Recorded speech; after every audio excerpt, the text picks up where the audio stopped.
चाइन ने ऐसा काम कर दिखाया है जो अब तक नामुमकिन माना जाता था। वहां के वैज्ञानिकों ने स्टेनलेस स्टील से एक हाइपरसोनिक मिसाइल बना ली है। हाइपरसोनिक का मतलब होता है ऐसी मिसाइल जो मैक 5 या उससे ज्यादा रफ्तार से चले, यानी आवाज की गति से 5 गुना तेज। इतनी तेज उड़ान में मिसाइल के आगे का हिस्सा 3000 डिग्री सेल्सियस तक गर्म हो जाता है।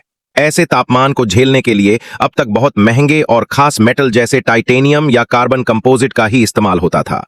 लेकिन अब चीन ने स्टेनलेस स्टील से वही काम कर दिखाया है। कैसे हुआ यह कमाल?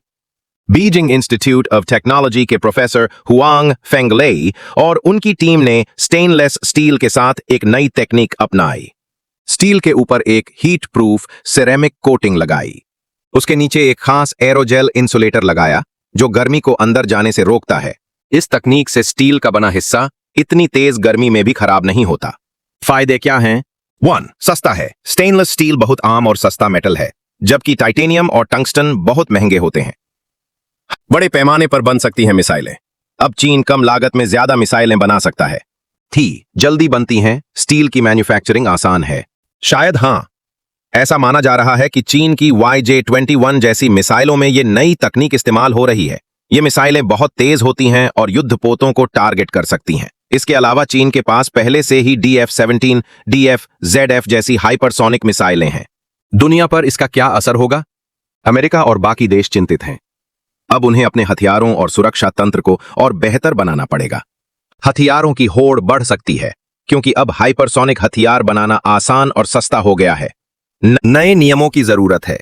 दुनिया को अब सोचना होगा कि ऐसे खतरनाक हथियारों पर कैसे नियंत्रण रखा जाए। क्या इसका उपयोग सिर्फ युद्ध में होगा?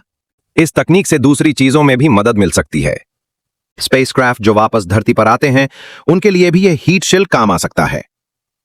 फ्यूचर में हाइपरसोनिक प्लेन बनाने में भी इसका इस्तेमाल हो सकता है, जिससे हम एक देश से दूसरे देश बहुत जल्दी पहुंच सकें। नतीजा क्या निकला? चाइन ने दिखा दिया है कि सामान्य धातु से भी बड़ी बड़ी तकनीकें बनाई जा सकती हैं। बस सोच और मेहनत होनी चाहिए। अब बाकी देशों को भी नई सोच अपनानी होगी। ये सिर्फ मिसाइल की बात नहीं, भविष्य की दिशा तय करने वाला कदम है।